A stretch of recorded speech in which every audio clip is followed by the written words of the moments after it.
Welcome to the Tantra Physics classes. It is the lecture on problem set on Newton's laws, and I'll be discussing a few problems. I call it one-liner because the solution is within a line, and you will learn the techniques of problem solving using Newton's laws. First problem is this. You are applying a force on this combination 2m and m, and here it is again 2m and m, and force is from this side. What I had to do, I had to find the contact force here, and I had to find contact force here. Here this problem will demonstrate that the contact force is not the same in two cases. ये मैं आपको बताना चाहूंगा कि लगता है कि शायद ये सेम होना चाहिए कि यहाँ में 2m here है, यहाँ है, और m यहाँ है, और यहाँ m यहाँ है, 2m यहाँ है, तो फोर्स आप यहाँ इस राइट साइड से दे रहे हैं. तो हम देखेंगे इसमें कांटेक्ट फोर्स का क्या मतलब डिफरेंस आएगा. In fact I will find the ratio of the contact force. Let me take this example. Let me make the free body diagram. It is 2m here. It is m here. Let me make them separate, free them from each other. This is the force F applied, and this body will create a force on this body m in the forward direction. Fc1, let me suppose, and this will create the back force Fc1 again. I want to find Fc1. Two bodies will move together in the forward direction. That is constant. Both bodies have to move in the forward direction with the same acceleration. That's a constant. वो इनकी मजबूरी है because they are in contact and you are pushing this body, they will move forward. तो इसका acceleration भी a समझो, इसका acceleration भी a समझो. ये दोनों लेकर के मैं Fc1 निकालना चाहूँगा. तो देखिए, तो let's use the Newton's law. Is F minus Fc1 is equal to m into a. यहाँ इसका equation only one force Fc1 is equal to m into a. तो यहां मैं Fc1 निकालना चाहता हूं. ये ma जो है, ये वाला ma, this one, substitute it here. So F is equal minus Fc1 is equal to ma here, 2 Fc1. This will shift over here. F is equal to 3 Fc1. So Fc1 is equal to F by 3. That we got the contact force here. Let me find the contact force in this case.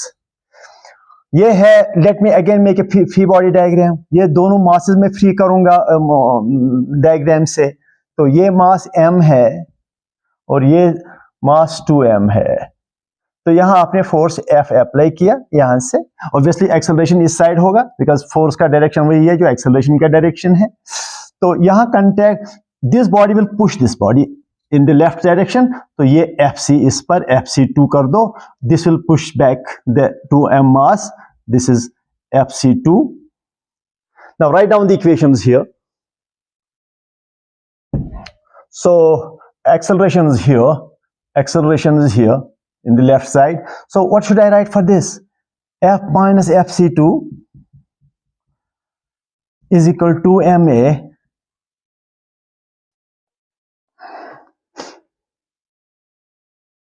Okay, it is here Fc2 is equal to ma, right? Again we will get Fc2 is equal to F by 3.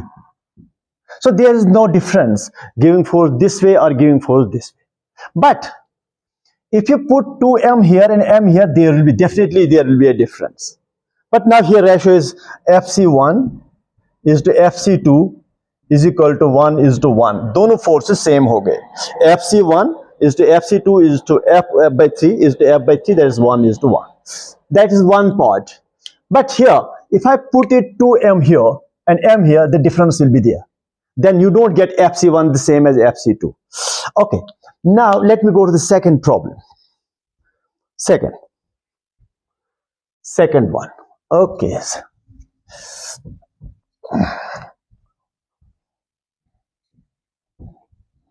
Second one.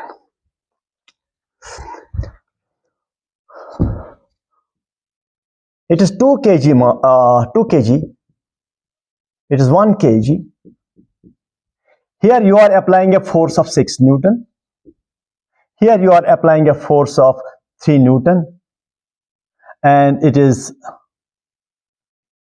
on the rough surface. Here I want to find the contact force. Here ये contact force में निकालना चाहता हूं, यहां पर कितना contact force है, तो कैसे किया जाए? So under net force 6n and 3n, that will be in the direction of 6n in this direction, so acceleration will be in this direction, both will move together, that is constant. पहले वही देखना चाहिए constant क्या है कि दोनों bodies को किस और acceleration होना चाहिए, but the acceleration will be the same for both the bodies because they are in contact, they will not leave each other, तो acceleration same होगा. तो अब मैं इन body को release करूंगा, detach them from the given figure to make a free body diagram so that it becomes easier. तो ये body है 2 kg का, यहां आपने 6 न्यूटन का फोर्स दिया, तो लेकिन this body will push it forward direction 1 kg को इस ओर पुश करेगा, तो इसका मतलब 1 kg पर इस ओर फोर्स Fc मिलेगा. तो this will create force on this body in the back direction Fc and here also you have a 3 Newton force. तो अब इसका एक्सेलरेशन a है सपोज, और इसका एक्सेलरेशन भी वही a है, वजह they will both move together in the right direction. Okay, let me write Newton's law here. Net force is equal to mass into acceleration. What is net force? 6 minus Fc is equal to 2 into a Fc minus 3n, क्योंकि acceleration right के ओर है तो ये force ज्यादा होने चाहिए, तो Fc minus 3n is equal to 1 into a, 1 into a. तो अब इस a को यहां सबस्टिट्यूट करो, बिकॉज Fc निकालना है. 6 minus Fc is equal to 1a, 2 को ऐसे रखो इसको, तो a को वैल्यू दे दो Fc minus 3, so 6 minus Fc is equal to 2Fc minus 6. अच्छा, तो 6, वो 6 यहां लाइए या Fc को इस साइड लाइए, 3Fc is equal to 12, Fc is equal to 4. This is the answer. तो जरा देखिए कैसे हम करते हैं. बॉडी को फ्री किया, इसको 6 न्यूटन फोर्स यहां से मिलता है, वहां से Fc का फोर्स मिलेगा, same Fc will act on 1 kg, वहां से 3 न्यूटन का फोर्स तो मिल ही रहा है जो ऑलरेडी एक्ट कर रहा है. इसका भी आपने न्यूटन का इक्वेशन लिखा, यहां भी आपने न्यूटन का इक्वेशन लिखा, दोनों इक्वेशन को सॉल्व करके आपने Fc इक्वल टू 4 निकाला. Easily done.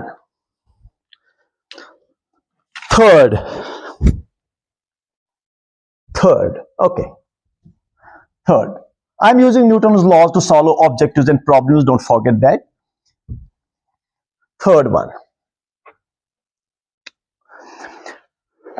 जरा ये मैं करना चाहता हूं. एक स्फीयर है, बड़ा बनाया मैंने, 50 kg का स्फीयर है. ये है वॉल, ये है wall. This is the wall on which the sphere lies. और यहां और एक सरफेस है,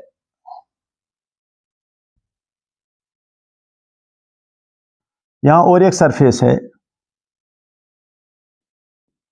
this is the surface, this the ground, ये भी सरफेस है. तो देखो ये स्फीयर कहां है, यहां है ये स्फीयर, इनके बीच में ये स्फीयर, ये सेंटर है स्फीयर का, ये सेंटर है. तो ये नॉर्मल रिएक्शन N1 है सपोज. ये जो सरफेस है, ये जो वॉल है, it will give normal reaction perpendicular to the wall. N2 है ये. These are the two surfaces, this and this angle, let me suppose it is 30 degrees. ठीक, ये स्फीयर यहां पर ट्रैप है, इस वॉल और इस सरफेस के दरमियान ट्रैप है, नीचे नहीं गिर रहा है. ऑब्वियसली अगर ये नीचे नहीं गिर रहा है, स्टेशनरी है, तो नेट फोर्स इज 0. तो पहले भी हम ये लिख सकते हैं इसके लिए, F नेट इज 0. जब नेट लिखो या ना लिखो, F net is 0, it is considered that net force is 0. क्यों? इक्विलिब्रियम के लिए, नेट फोर्स इज 0. अच्छा, तो नेट फोर्स अगर 0 है नेट फोर्स अगर 0 है तो मुझे N1 और N2 चाहिए, दैट्स ऑल। मुझे N1 और N2 चाहिए, या इनका रेशियो निकालिए या N1 N2 निकालिए। What is the normal reaction offered by this surface, what is the normal reaction offered by the wall, ये मेरा क्वेश्चन है। अब जरा देखो कैसे क्वेश्चन किया जा सकता है। ये एफ नेट 0 है, ये एक्स डायरेक्शन है, यहां ही समझो एक्स डायरेक्शन ये है, और ये वाई डायरेक्शन। चलिए, weight is acting on the centre of mass, ये है वेट mg, ऐसे कुछ। अगर ये 30 है, अगर ये 30 है तो ये एंगल भी 30 है, अगर ये 30 है तो ये बाकी 60 बचा, अगर ये बाकी 60 बचा तो फिर ये भी 30 है, ये 30, ये भी 30, ये 60, ये 30। अच्छा, N1 के दो कंपोनेंट कीजिए, N1 को खत्म कीजिए, इसको N1 cos 30 यहां से और N1 sin 30 यहां से। तो अगर एफ नेट 0 है, इसका मतलब summation F X is also 0, इसका मतलब summation F Y is also 0। मुझे बताइए समेशन एफ एक्स 0 का मतलब क्या है। एक्स, ये एक्स डायरेक्शन है, N2 एक्स डायरेक्शन और N1 sin 30 भी एक्स डायरेक्शन, वाई डायरेक्शन का ये और ये फोर्स है, एक्स डायरेक्शन का ये और ये फोर्स है। जरा बताइए एक्स डायरेक्शन का समेशन क्या लिखूंगा मैं, शाबाश, N1 sin 30 is equal to, no is equal to मत लिखो, पहले पूरा करो, ये समेशन है, माइनस ये वाला N2 हो गया, ये इज इक्वल टू 0। मिल जाएगा आपको यहां पर N1 N2 में रिलेशन।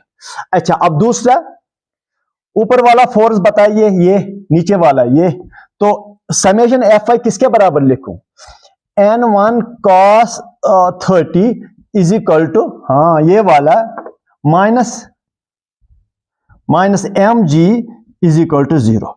यहां से N1 डायरेक्टली निकल जाएगा, यहां से देखो मैंने ये जो है ये फॉर्मूला लगाया समेशन का, और ये फॉर्मूला लगाया इस समेशन का। Summation F X 0 means N1 sin 30 ये वाला minus N2 is equal to 0। इन दो से यहां N2 तो N1 तो सीधे मिल जाएगा, mg divide by cos 30, mg is 50 into 10, क्योंकि 50 kg का वेट है, मास है, cos 30 √3/2, ये हो गया 500 इंटू 2000 बाय 2 √3, 1000 बाय √3, क्योंकि ये 2 ऊपर जाएगा और इस 500 के साथ मल्टीप्लाई हो जाए। अगर N1 आपको मिला तो N1 यहां रख करके आपको N2 भी मिला, करना चाहो तो कर लो, इसमें कोई टेंशन नहीं है। N2 इज इक्वल टू यहां से N1 cos 30,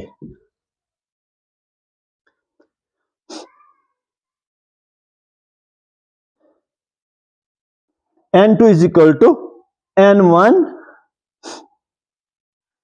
sin 30, sorry sin 30, वो हो गया N2 is equal to N1/2 हो गया।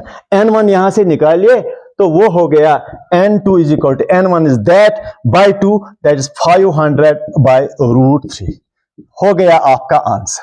अच्छी तरह से देख लो, एक दो बार प्रॉब्लम को कर लो, सोच लो कहां से ये F0 होने की वजह से ये भी 0, समेशन ये भी 0, तो इसको सॉल्व करने से ये इक्वेशन हो जाता है, इसको सॉल्व करने से ये इक्वेशन होता है। इन दो इक्वेशन से immediately you can get N1 and N2। Okay, now third one, it is fourth one now. Fourth one.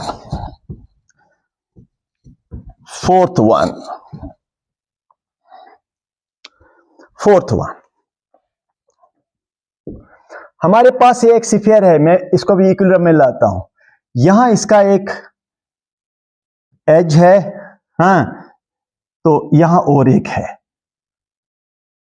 Stable है ये, यहां पर मैंने इसको बंद किया, इन दो सरफेसेस के, इन दो मतलब ऑब्जेक्ट्स के बीच में बंद किया हुआ है। देखिए अब क्या है, ये रेडियस है और ये भी रेडियस है, और रेडियस के थ्रू ही हमेशा, अगर ये एज भी है, रेडियस के थ्रू ही नॉर्मल रिएक्शन होता है। तो अब और एक चीज, ये 60 डिग्री का एंगल है और ये 30 डिग्री का एंगल है। ये नॉर्मल रिएक्शन N1 समझो, ये नॉर्मल रिएक्शन N2 समझो। मुझे चाहिए रिलेशन, इसका मास नहीं दिया है, सिर्फ रिलेशन पूछ रहा है N1 और N2 के दरमियान क्या रिलेशन है। What is the relation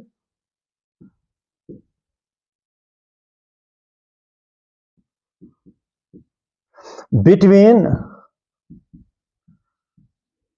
N1 and N2? ये हमारा क्वेश्चन है।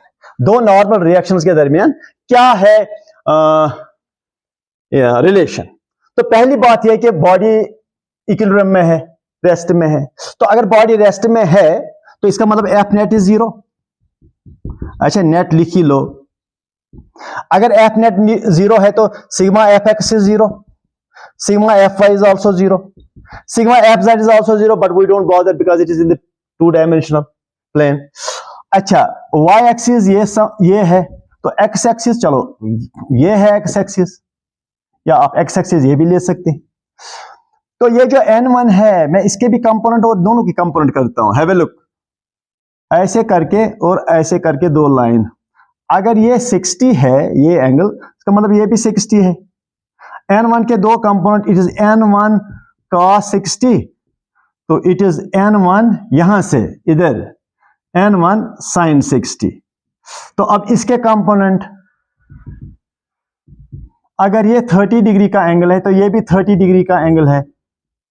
तो N2 के दो कंपोनेंट्स, N2 के यहां से जो कंपोनेंट है दैट इज N2, ये थीटा है तो cos 30, और ये क्या कंपोनेंट है N2 sin 30। ठीक है, देखिए समझाता हूं। ये N1 cos, N1 sin, ये N2 है, इस N2 cos, it's N2 sin, क्योंकि जिसके साथ एंगल डिफाइंड होता है वो cos कंपोनेंट बन जाता है। इसके साथ एंगल डिफाइंड है तो ये इसका ये cos कंपोनेंट हो गया। तो अब मैं इस डेल्टा एफ एक्स को लेता हूं। जरा delta F x, summation of force in the X direction. तो एक्स डायरेक्शन का फोर्स ये है, ये वाला और ये वाला है। दैट इज ये वाला पॉजिटिव एक्स डायरेक्शन की ओर है, ये वाला नेगेटिव डायरेक्शन की ओर है। तो इसका मतलब यह है कि इसको मैं लिखना चाहूंगा N1 sin 60 minus N2 sin 30 is equal to 0 because of this. ये तो जरूरत ही नहीं है। It is N1 sin 60 is equal to N2 sin 30.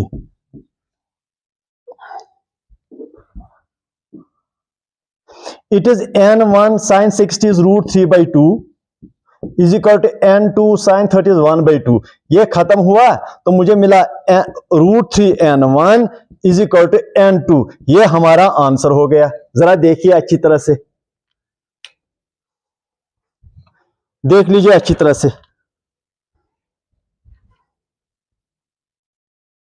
ठीक, ओके, चलो फिफ्थ वन।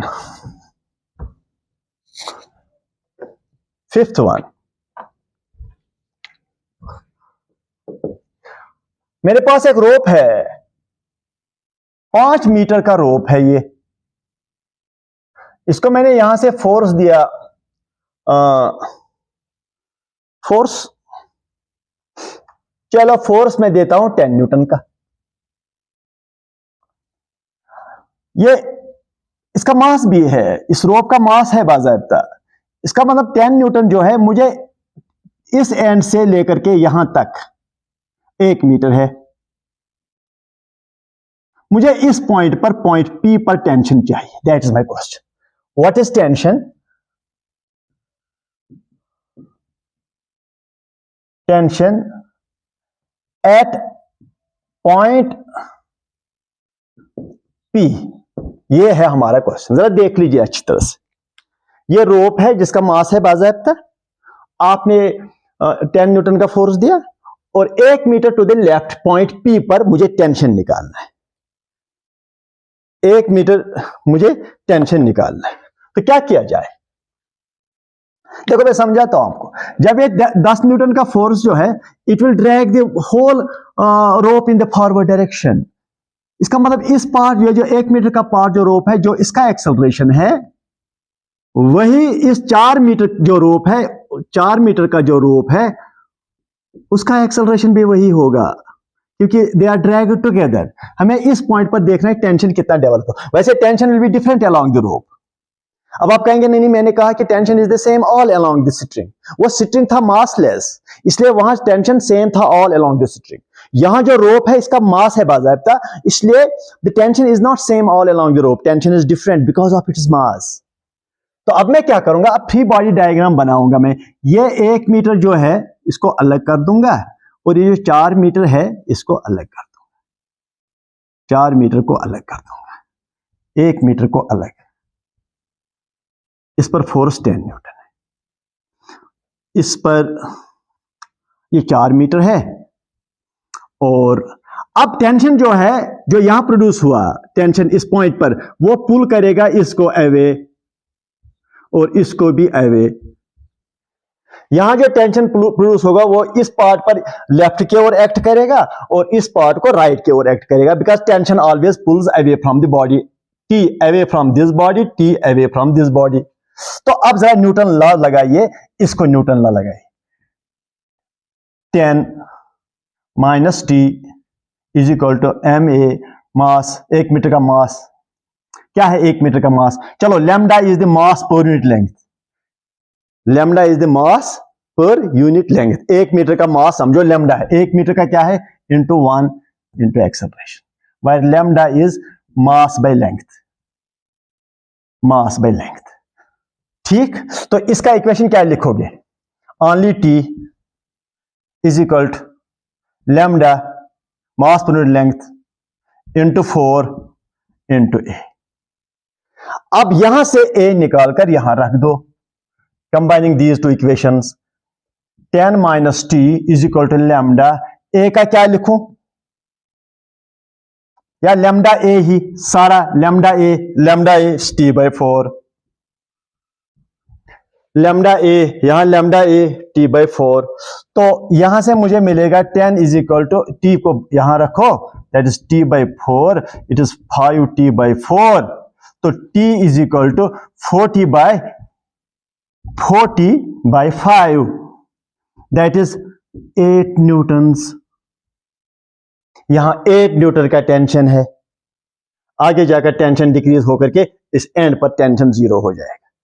फोर्स 10 है, यहां जाकर के फोर्स डिक्रीज हो जाएगा, यहां 8 हो गया, आगे जाकर के फिर कम, यहां 0 हो जाएगा। Because here you don't need any tension to pull anything. यहां टेंशन इसलिए 0 है कि tension is not needed to pull anything else from the left side. तो हो गया समझो। Sixth,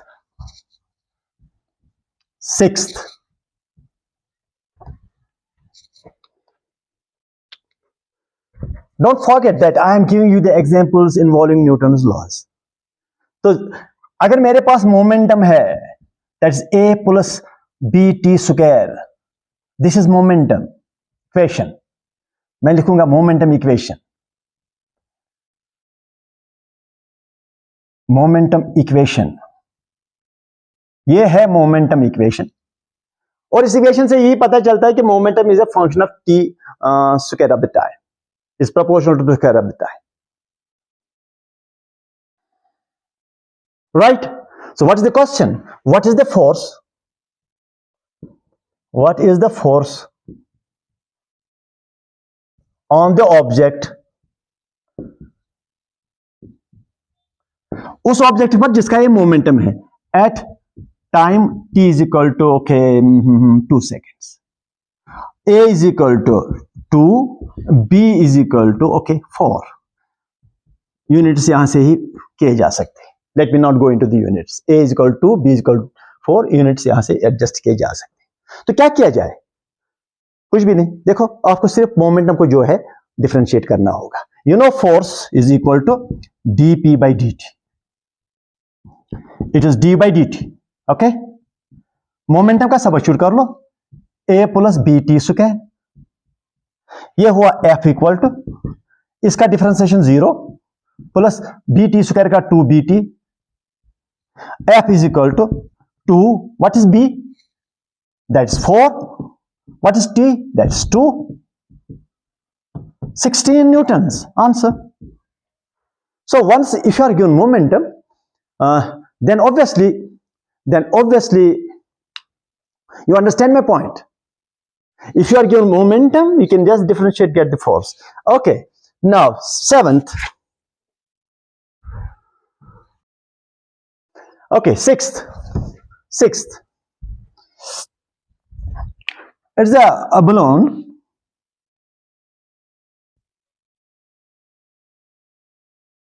Balloon it is, and its weight is W. It falls with the acceleration A. Weight is always equal to mg. It's a balloon. Balloon is falling because of its weight downwards.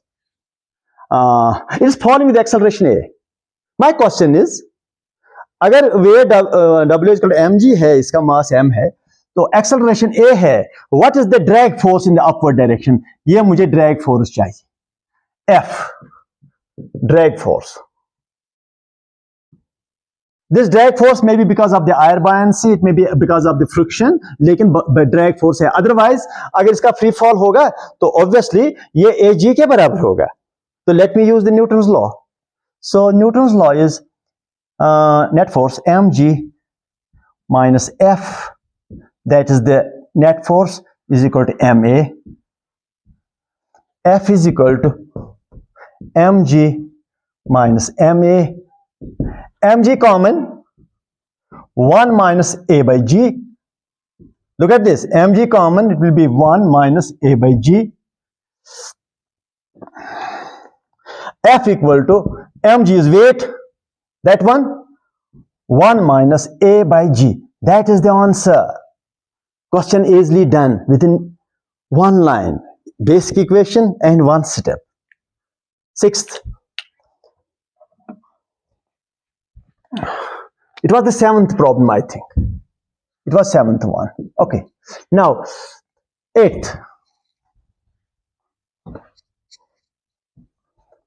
one.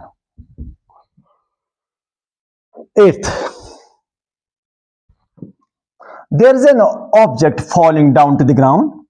Its weight is, let me suppose, W, and it is held up by a string. It's a string, and it is lowered down with acceleration A. It is accelerating downwards with acceleration A. What should be the tension here in the string so that this acceleration is g by 4? That is the question. What is tension T? Tension T so that falling acceleration is g by 4. So what is the equation that we are going to write? F is equal to ma का formula क्या लिखोगे? F is net force. What is that net force? W minus T. Yes, W minus T is equal to m. What is the acceleration required? G by 4. What is T here? And this get here. W minus mg by 4. Now T equal to, what is W? That's mg, mass into acceleration due to gravity, is equal to mg by 4. T is equal to 4 here, 3 mg by 4. Answer.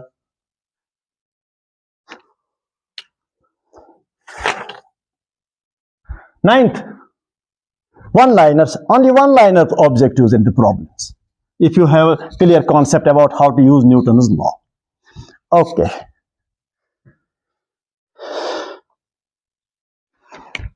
Ninth, here is a plane surface and you have a block here of mass 5 kg. You are applying a force F, 10 Newton, at an angle of 30 degrees. Right? It moves in this direction with acceleration A, x direction. Yes, what's the question? You are applying force F, is a 5 kg at an angle of 30 degrees. You have to find acceleration. Find acceleration. And normal reaction. ये है हमारा question. Normal reaction offered by the ground.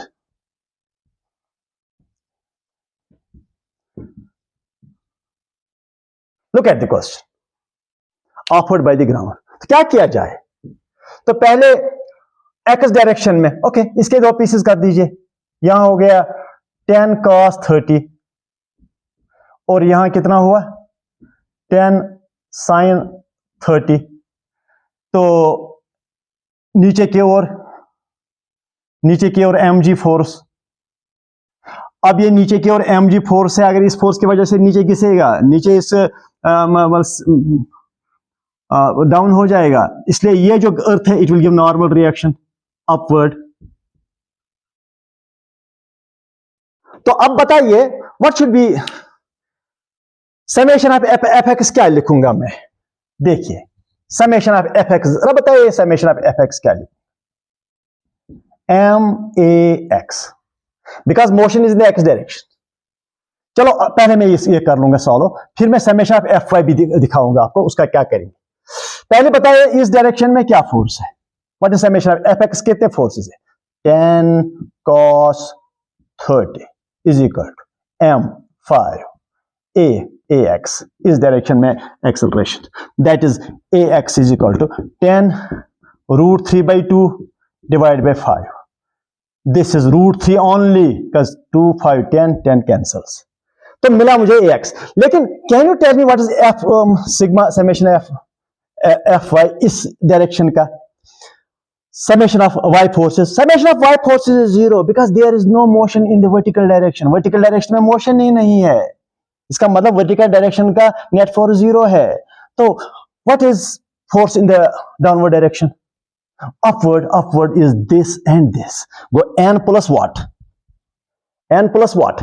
10 sin 30 minus, yes, mg is equal to 0.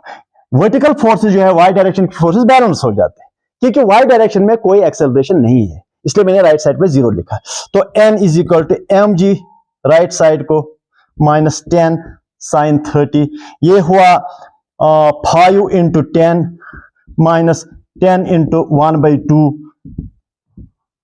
That is 50 minus 5, that is 45 answer. Normal reaction हो गया। Ninth B, tenth,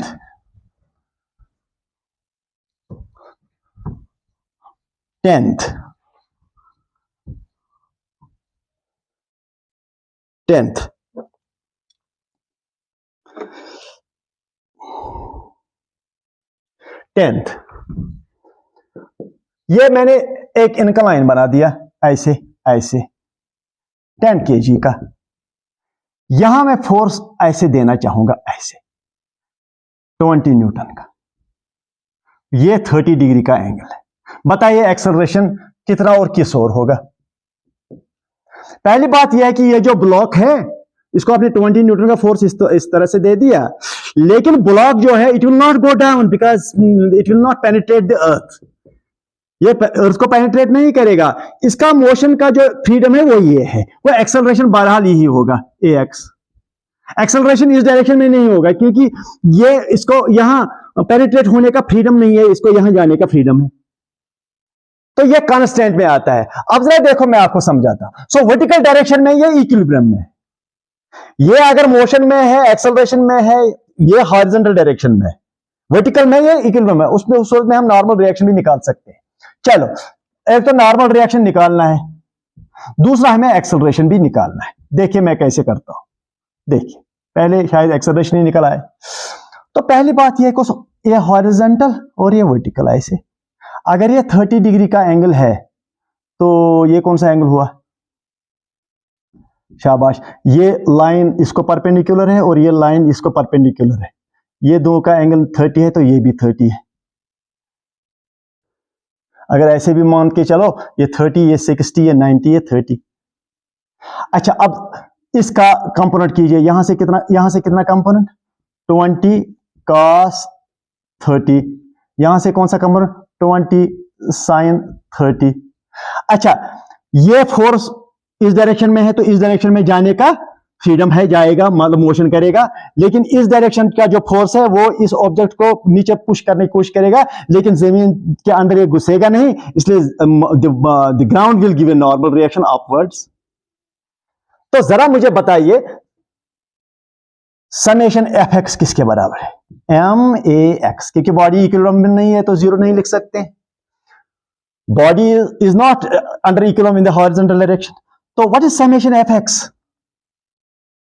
ये force और कोई नहीं, एक ही फोर्स है, that is 20 sin 30 is equal to mass, that is 10 ax. It is 20 into 1/2 is equal to 10 ax. तो ax is equal to ये भी 10 1 मीटर पर सेकंड स्क्वायर। अच्छा, अब नॉर्मल रिएक्शन निकालने का वक्त आ गया है, तो समेशन ऑफ एफ वाई जो है वो जीरो है। क्यों? why it should be zero? It is zero because there is no motion in the vertical direction. इसलिए वर्टिकल डायरेक्शन के जितने भी फोर्स है उन सम उसका सम जीरो है, क्योंकि वर्टिकल डायरेक्शन में एक्सेलरेशन तो होता ही नहीं। तो क्या किया जाए जरा बताइए, ये क्या है? Upward forces in Y direction में ऊपर minus downward 20, yes cos 30 is equal to 0, n is equal to 20 cos 30, n is equal to 20 root 3/2, it is n is equal to 10 root 3 newtons. This is the last problem. 10 problems I have shown you in a very short way. It's called a one liner. अब देखो ये one line में एक equation लिखा जाता है, बाकी एक दो स्टेप में आपको करना पड़ता है problem. So with this problem I end my lecture. Don't forget to download my channel Tantri Sir Physics Classes and download the app Tantri Sir Physics Class। नाम तो यही है और वो गूगल स्टोर से डाउनलोड किया जा सकता है। और one more point that I want to tell you, there on the app you can download the literature। जो मैं आपको प्रॉब्लम्स दिखाता हूँ इसका वही लिटरेचर है, वो अगर आप प्रॉब्लम आप डाउनलोड करोगे, ऑब्जेक्टिव्स करोगे, अब आपको वो ऑब्जेक्टिव्स कर सकते हैं with the help of these examples. ये उस वही के प्रॉब्लम्स जो है वही मैं दिखाता हूँ, ताकि आपको फिर डाउनलोड लिटरेचर करने में आसानी होकर के वो आप लिटरेचर खुद आप सॉल्व कर सकते हैं। Thank you.